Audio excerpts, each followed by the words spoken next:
If we think of non-stop travel from one end of the globe to the other, certain names spring to mind. Columbus, Wicker, Phileas Fogg. When it comes to lavish, glittering lifestyles, there's no doubt that the Aga Khan, Jackie Onassis and Omar Sharif take some beating. Few people, however, have managed to combine the two and get paid for it. There is just one man who fits the bill: Goodyear's Mike Powell.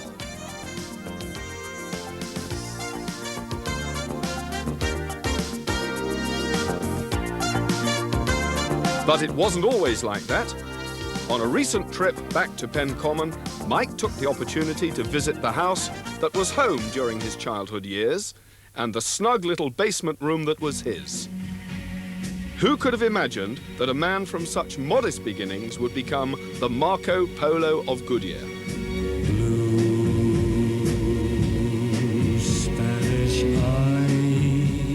Mike Powell, the Marco Polo of Goodyear, helped to inaugurate the now famous wine trips for principal dealers. This first trip was based in Florence, a center of culture for Europe. The quality of the venue was enhanced by the discovery of an amazing talent in the Goodyear party.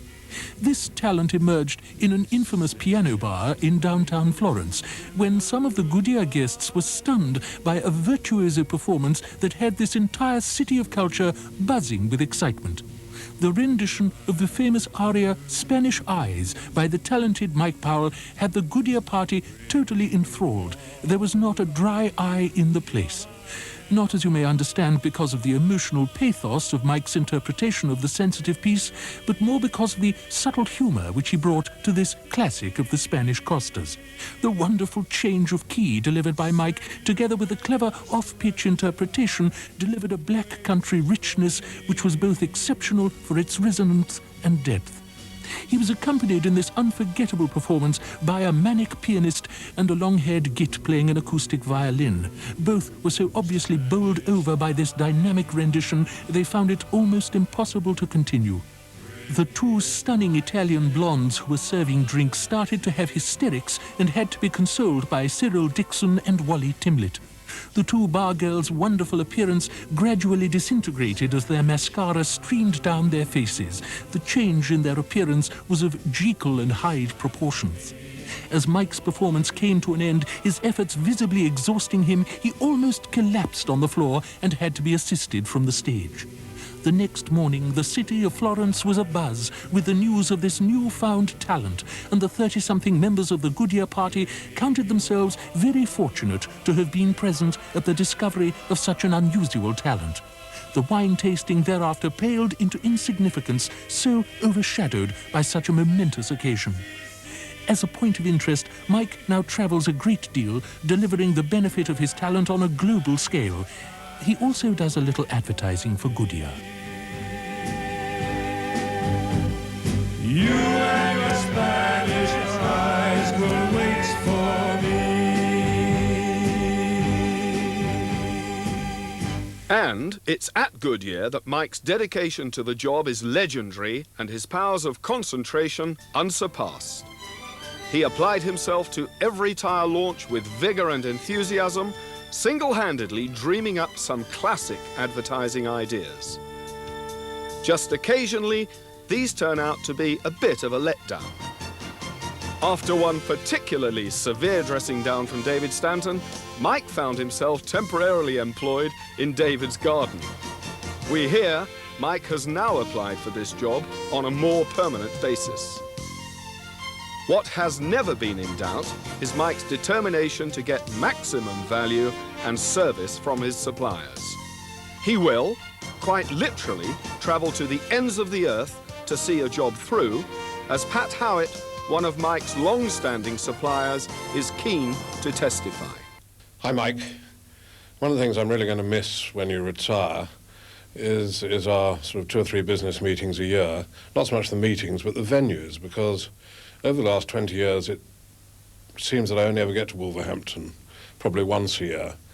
You're very much less predictable than your predecessor, Roy Watson, was. With Roy, you'd get to Goodyear at about 11:45. By 12 o'clock, you'd be in the Spinney Club. By 3 o'clock, you'd still be in the Spinney Club, and by 4 o'clock, if you were lucky, you might just be leaving the Spinney Club to go back to the office. But I remember soon after you'd taken over from Roy, to be about May, and you said, Pat, I do need to talk about the calendar. Is there any chance of us meeting next week? So I said, yeah, sure. He said, well, I'm actually going to be down in the south of France doing a commercial at Aix-sur-Mer. There isn't any chance that you'll be going to the Monaco Grand Prix, is there? Well, as it happens, I was. So, Mike, you said, well, there's a little pub in Beaulieu-sur-Mer called The Reserve. I suggest we meet in there about 6 o'clock on Wednesday night. So I turned up at the appointed hour, and about 20 pims and 1,000 francs later, we were all in a pretty merry mood by then. And I said, Mike, what actually did you want to talk about? And you said, oh, hell, I can't remember. And I've left all the papers back in the apartment in Aix. And so it went on from there. And it's really only about a year ago, I guess, in January, you said, well, we ought to have our annual meeting about the calendar again in a month or so's time. I don't suppose by any chance you're in Cape Town on March the 1st, are you? Well, as it happens, I was, and I went like a shot, and we had a very convivial evening, and once again, forgot to talk about business at all.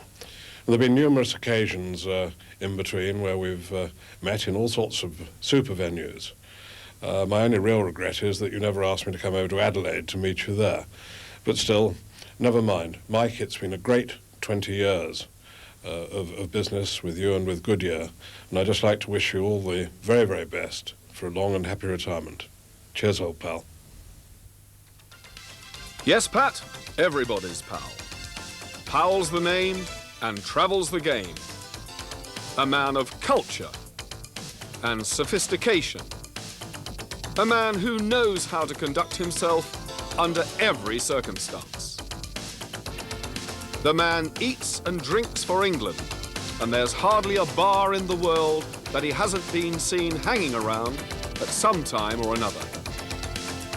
His is a name that will never be forgotten in Goodyear. Now then, you used to be in advertising, didn't you? Well, it all depends on what you mean by advertising. You know, words and pictures that motivate potential consumers to actually buy what they didn't really want to buy in the first place. Oh, I thought you meant advertising, like the girls at Goodyear used to say. Well then, you were in advertising, just like I said. Well, not just me. No, you're right. Didn't there used to be another bloke? What was his name now? Roy Watson. No, not him. Somebody older, I think.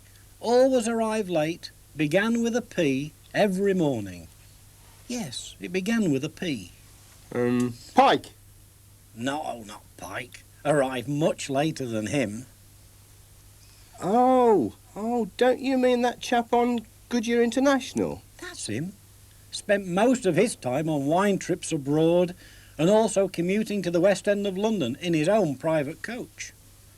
Used to come in every third Thursday at around 10 o'clock on his way home from Tenby.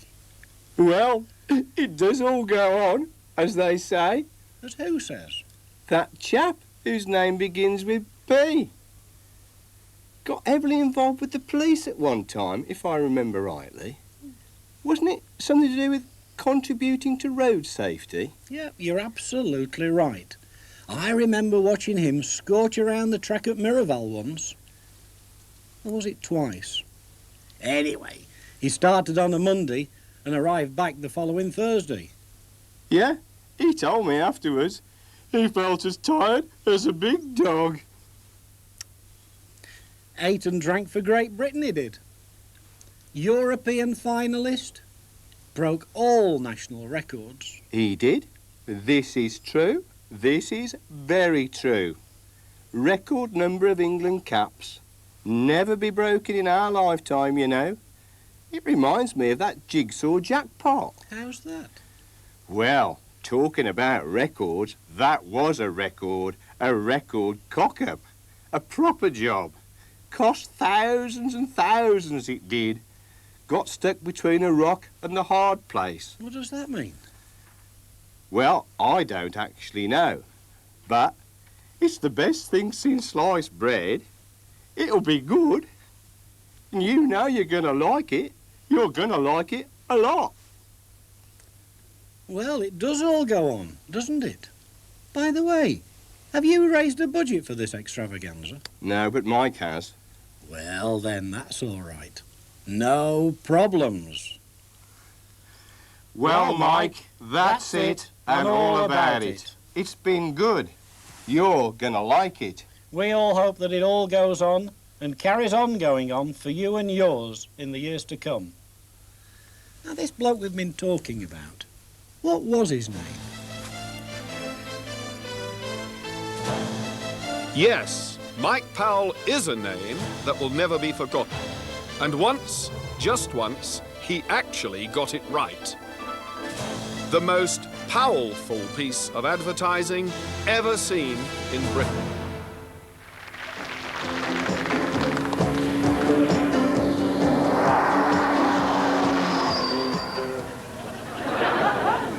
Well, you drove like that on a public highway, you deserve to be called a raving maniac. For 5 years I was in the police force, and quite honestly, I've never seen anybody drive in quite... Just a second, Sir Robert, that was fine, that was fine. Yes, thank you. There's just one small... if you could emphasise the road safety aspect of it slightly more than you were there in your own words. If you could emphasise the fact that tyres are more about safety than about danger. If you remember your script, Yes. I am convinced that this is a major contribution to road safety. You are... Let's try it just on your spot there. Okay, let's rehearse it, and Yes. rehearsal. I am convinced that this is... That's right. I'm convinced that this is a major contribution to road safety. I am convinced. I am convinced that this is a major contribution to road safety. I am convinced that this is a major...